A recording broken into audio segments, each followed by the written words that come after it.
Hey guys, welcome back to my channel. Now, I'll show you how to cook pansit with crispy chicken skin. Watch this.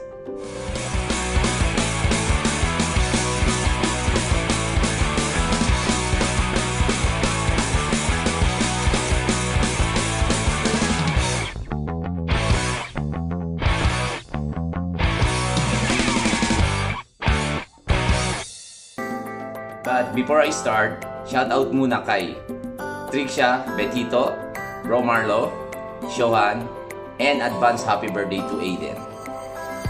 Guys, please subscribe. Thank you. And these are the ingredients for crispy chicken skin toppings. Chicken skin,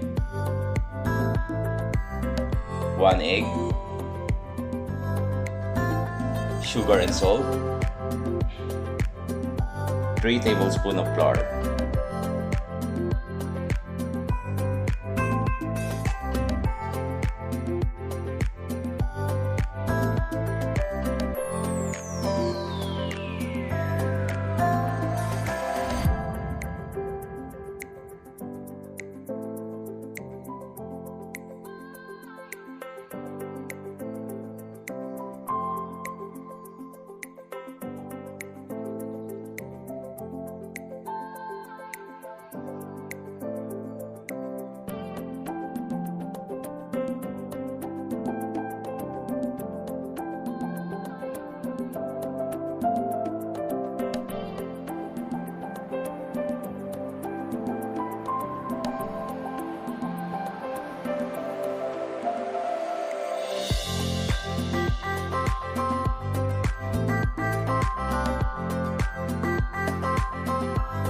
These are all the ingredients: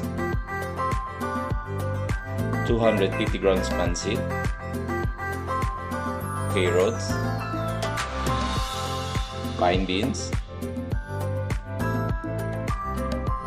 cabbage, vinegar, soy sauce, 250 grams chicken breast, 1 teaspoon of sugar, onion leaves, celery. Meanwhile,